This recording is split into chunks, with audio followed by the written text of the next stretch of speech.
찬송가 361장 찬양합니다. 찬송가 361장입니다.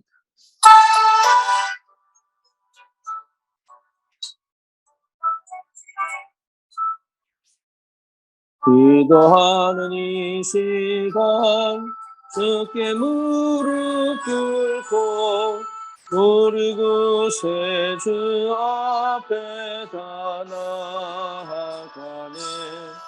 믿음으로 나가면 주가 보살피사 크신 은혜를 주네. 거기 기쁨 있네. 기도 시간에 복을 주시네. 고난 내 마음 속에 기쁨 충만하네. 기도하는 이 시간 주가 곁에 오사 인자하신 얼굴로 귀 기울이네. 우리 마음 비우고 주를 의지하면 크신 은혜를 주네. 거기 기쁨 있네. 힘든 시간에 복을 주시네. 고난 내 마음 속에 기쁨 충만하네. 기도하는 이 시간 주께 엎드려서 은밀하게 구할 때 곧 응답받네. 잘못된 것 알면 측은히 여기사 크신 은혜를 주네. 거기 기쁨 있네. 기도 시간에 복을 주시네. 고난 내 마음 속에 기쁨 충만하네. 기도하는 이 시간 주를 의지하고 계신 은혜 구하면 꼭 받으리라. 의지하는 마음에 근심 사라지고 계신 은혜를 주네. 거기 기쁨 있네. 기도 시간에 복을 주시네. 고난 내 마음 속에 기쁨 충만하네.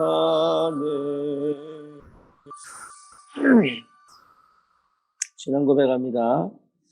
전능하사 천지를 만드신 하나님 아버지를 내가 믿사오며 그 외아들 우리 주 예수 그리스도를 믿사오니 이는 성령으로 잉태하사 동정녀 마리아에게 나시고 본디오 빌라도에게 고난을 받으사 십자가에 못 박혀 죽으시고 장사한 지 사흘 만에 죽은 자 가운데서 다시 살아나시며 하늘을 오르사 전능하신 하나님 우편에 앉아 계시다가 저리로서 산 자와 죽은 자를 심판하러 오시리라.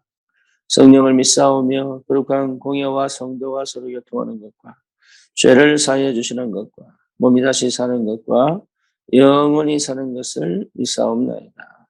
아멘. 하나님 말씀 열왕기하 2장입니다.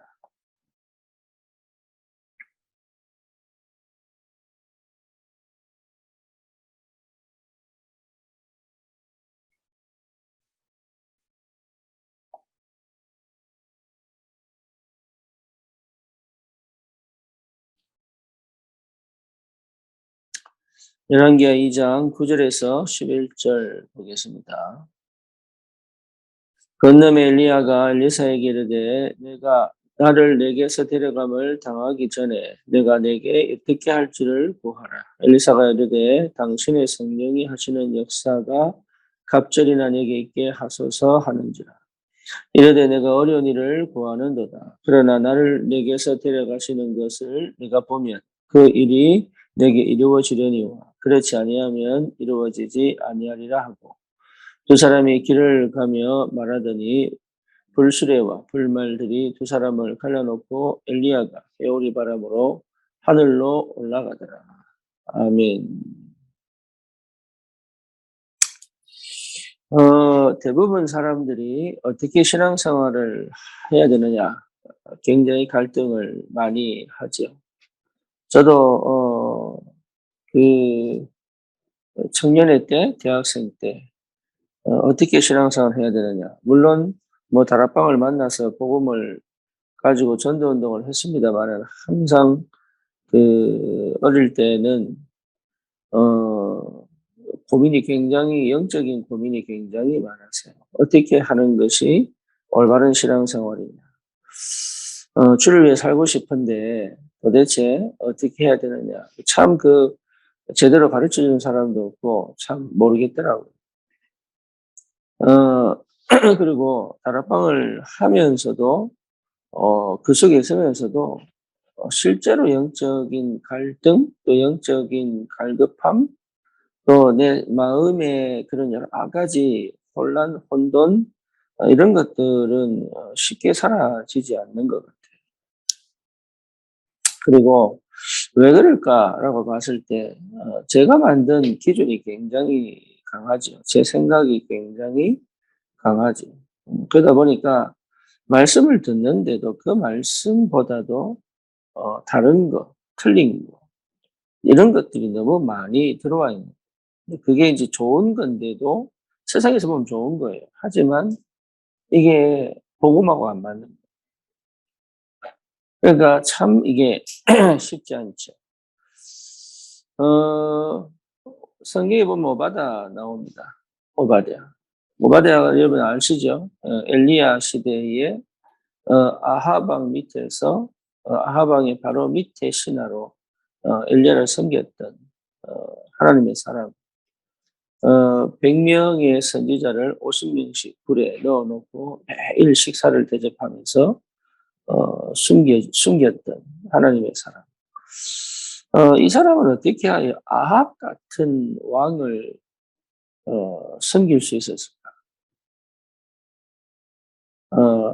가장 악한 사람인데, 그러면 매일 봐야 되는데, 어떻게 이 사람은 그 악한 아합 왕을 늘 섬길 수 있었을까? 그럼에도 불구하고 또 어떻게 엘리야 편에서 하나님의 인도를 받을 수 있었을까? 그것을 이제 조금 알 것 같아요. 그것을. 그리고 고넬료가 베드로를 통하여 복음을 받을 때 베드로가 어디 있었냐면 요바에 있는 피장 시몬의 집에 있었거든요. 그러니까 그 시몬의 집이 사실은 굉장히 중요한 현장이 되죠. 그런데 베드로의 사실 성격이나 스타일에 대해서는 성경이 잘 얘기를 하지 않습니다. 그냥 나타나는 그 성급하다, 조급하다, 그리고 굉장히 이게 유대교 사상이 들어있다, 뭐 이런 정도를 추측할 수 있지. 이 사람 성격이 어떻고 저떻고 이런 얘기 성경은 잘 얘기하지 않거든요. 그렇다면 평소에 베드로가 성령이 충만하여 전도를 하지만 평소의 삶 속에서 묻어나오는 여러 가지 것들이 있을 거 아니에요. 그렇죠. 그게 이제 고넬료 집에 들어가고 난 다음에 거기서 역사 일어나고 난 다음에 베드로의 뭡니까 반응이 다른 유대인들이 유대교 크리스찬 들 중에 유대 사상이 아직 묻어 있는 크리스찬들이 베드로에게 질문을 할 때 베드로가 나는 가려고 했던 게 아닌데 하나님이 나를 보내서 어쩔 수 없이 갔다. 복음 전했더니 성령이 역사하시되 그래서 세례를 줄 수밖에 없었다. 이런 계속적인 이런 변명을 늘어놓을 수밖에 없는 베드로의 그런 성격, 그런 상태, 뭐 이런 것들이 평소에는 묻어난단 말이에요. 그럼에도 불구하고 요바에 있는 비장 시몬이라는 사람이 그 베드로를 어떻게 섬겼을까? 이런 것들을 좀 돌아보면 그 사람들이 도대체 어떤 상태로 어떤 언약을 붙잡고 어떤 믿음을 회복하고 어떤 신앙생활을 했기에 그럴 수 있었느냐. 이제 이런 것들을 좀 보게 되죠. 오늘 제가 이 말씀을 드리는 이유는 우리가 오직이 되고 싶고 유일성을 찾아서 실제로 재창조의 축복을 분명하게 회복하여 언약 붙잡은 사람이 맞는데 여전히 내 삶 속에서 내가 넘어가지 못하는 것들이 있거든요. 거기 걸려가지고 그 문제에 사로잡혀서 실제로 내가 지금 되어져 가고 있는 이 축복보다 이게 작은 건데도 더 크게 보이고 이거 뭡니까? 별거 아닌데도 그것에 걸려가지고 실제 받아야 될 축복들을 많이 놓치는 경우가 너무 많다. 그럴 이유가 없는데 그래서 제일 중요한 거는 저와 여러분들이 실제로 내가 누구냐를 반드시 이게 찾아내. 내가 누구냐. 내 지금 행동이나 내 성격이나 내 스타일이나 내 모습이나 이게 분명히 없어지지 않는데 이것과 다르게 하나님의 성령이 친히 내주하시고 인도하시고 역사에 가시는 그 흐름 속에 내가 있다면 여기에 방향을 맞춘 여기에 분명한 확신과 담대함을 회복하는 것이 너무 중요해요. 안 되고 있는 게 아니거든요. 그리고 안 된 것도 아니에요. 되고 있고 되어져 가고 있고 분명히 된 거기 때문에. 그러면 됐다는 증거가 뭐냐라고 봤을 때 특별한 게 아니에요. 특별한 게. 내가 어디에 오직하고 있느냐. 그게 끝입니다. 내가 어디에 오직하고 다른 건 상관없는 거예요. 내가 어디에 오직하고 그러니까 내가 어디에 오직하고 있느냐 이게 전부 다라니까. 그 이유가 뭐냐? 실제 이 세상은 창세기 3장, 6장, 11장에 뿌리를 둔 그게 근원적인 시작이 되어 실제적으로 온 세계에 네피림 문화를 만들어. 네, 온 세계에 실제적으로 재앙과 저주가 이미 임해 있다는 사실을 분명히 발견했다면, 현장에 분명히 그 사단의 역사가 분명히 있다는 것이 발견되어졌다면, 지금 내가 누구냐가 분명히 발견되죠. 지금 내가 누구냐? 지금 내 형편이 어떠냐, 내 상황이 어떠냐, 또 지금 내가 뭡니까? 되느냐, 안 되느냐, 응답이 오느냐, 안 오느냐, 지금 이런 문제가 아니란 말이에요. 근데 거기 걸려있는 거예요. 거의. 이미 하나님이 내게 주신 은혜가 너무 큰데, 지금 내가 그쪽으로 오직이 안 되고 있으면, 우리는 다른 거 하는 사람이 아니에요. 거기에 내가 오직해야 돼요. 그래서 이 오직의 축복이 분명하게 회복되면, 오직을 회복해요. 그래서 그 오직의 근본적인 시작이 갈보리산입니다. 십자가. 그러니까 십자가의 그 은혜와 그 사랑과 그 십자가의 피의 그 보혈의 그 엄청난 축복이 내게 이게 밀려와야죠. 거기에 집중하는 거예요. 거기에 집중되어져야 되는 거예요. 거기에 집중될 때 하나님이 역사하시는 그 은혜가 깊이 내게 보이죠. 갈보리. 그러면 이게 오직이 될 수밖에 없는 감람산으로 들어가요. 그럼 그 감람산의 축복은 뭐냐? 유일성입니다.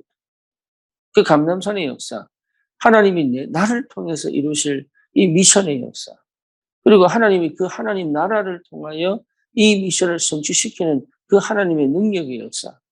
그래서 흑암이 꺾이고 불신앙이 무너지고 정말로 내 삶 속에 막혔던 것들이 열리고 뭔가 내 안에서부터 끊임없이 계속 힘이 올라오고 이게요, 길이 보여지고 말씀이 내게 역사하는 게 체험되어지고 이런 것이 내게 문제 올 수 있으면 그게 사단이 공격하니까 문제 올 수 있다니까요. 상황이 어려워질 수도 있고 형편이 어려워질 수도 있고 또 뭡니까 몸의 건강이 또 상해질 수도 있고 또 여러 가지 내가 생각지도 못한 곳에 사단이 치고 들어올 때도 이게 순간 속임수인데, 이게 순간, 저기 뭡니까? 겁을 주는 건데, 거기다 탁 걸려버려요. 그래서 갈보리산에서 이미 끝내버려야 돼. 갈보리산에서 다 이루었다는 이 사실로 끝내버려요. 이 끝났다는 말이, 이게 나는 야, 그냥 안 괜찮은데 막 괜찮아. 이거 얘기하는 거 아니에요. 그 갈보리산으로 가장 행복해야 돼. 예. 이스라엘 백성이 430년 노예 생활을 하다가 문설주에 피 바르고 그래서 애굽에서 막 달려 나올 때 그 기쁨, 그 희열이 얼마나 컸겠어요. 그러니까 그 해방의 축복, 그 해방의 축복이 굉장히 컸을 텐데 떡 달려오다 보니까 홍해 앞에서 애국 군대가 막 쳐들어옵니다. 그러니까 그럴 수 있죠. 그렇게 속일 수 있죠. 또 홍해가 가려는 걸 밤새도록 봅니다. 그러고요. 막 달려 들어가는데 또 애굽이 쳐들어오죠. 그러니까 애국 군대 쳐들어오니까 막 무서워서 막 도망갑니다. 하나님은 우리가 그런 줄 알고는 계세요. 하지만 그 수준으로는 가난 정보 못하죠. 그 수준으로는 우리가 아무것도 못해요. 은혜는 있고 역사는 있고 응답은 있는데 그 수준, 그 상태로는 아무것도 못하는 거예요. 그래서 그것을 여러분 그 갈보리산으로 내가 가장 행복해요. 하나님 나라로 내게 내 한계를 넘어가고 내 수준을 넘어가고 나는 그럴 수 없는 사람인데 그것이 전혀 내게 오히려 이런 나를 통하여 일을 하시는 하나님의 역사 속에 그게 믿음이에요. 그래서 내게 주신 미션을 반드시 이루어낼 수 있는. 예, 그래서 뭡니까? 오직 성령. 오직 성령 이 말은 나는 없는 거거든요. 이게 재창조의 역사가 시작이 되죠. 이유가 뭐죠? 이 세상이 창세기 3장, 9장, 11장을 바탕으로 전 세계에요. 그리스도를 모르도록, 복음을 모르도록, 하나님을 모르도록 완전하게 이게 사상적으로, 사상이 굉장히 무서운 거예요. 귀신 들린 사람보다 더 무서운 게 사상이에요. 우상 숭배보다 사실 더 무서운 게 사상이에요. 사상은요, 사상을 가지고 이게 굉장히 무서운 거예요. 어느 정도 하느냐, 자폭한다니까요. 자살, 폭탄, 테러를, 그게 사상이에요. 일본이 가미가제를 통해가지고, 미 군함에 비행기가 처박하는 게 그게 사상이에요, 사상. 예, 사상이 들어가면요, 신천지에 들어간 젊은이들이 부모를 떠나고 자기들끼리 이게 왜 그래? 사상이 사상. 이게, 이게 무서운 거예요, 사상이. 이게 사상이 굉장히, 어쩌면 이거는 사단이 가장 교묘하게, 예, 아주 완벽하게 인간을 완전하게 귀신 들리게 만드는 게 사상입니다. 귀신을 들리지 않는 것처럼 가장 뇌를 완전히 붙잡고 있는 게 사상. 이게 무서운 거예요.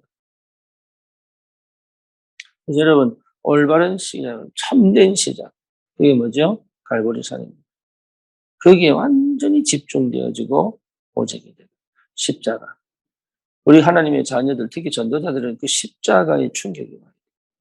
단순한 충격이 아니에요. 내 인생의 완전 새로운 전환점이에요. 어느 정도냐? 평생의 전환점. 거기에 완전 오직할 수 있는 집중이에요. 이 응답이 온 사람들을 통하여 하는 역사. 그래서 이게 되어진 사람들은 하나님 나라를 누리게 되죠. 하나님의 나라. 그러면 누가 무슨 짓을 해도 누가 어떤 형편에 빠져도 나는 그 안에서 응답을 찾고 그 안에서 복음을 누리는 회복들을 계속 문제가 없는 게 아니에요. 그리고 사건이 안 터지는 게 아니라니. 그게 성격으로 괜찮다. 이걸 얘기하는 게 아니에요. 그렇죠.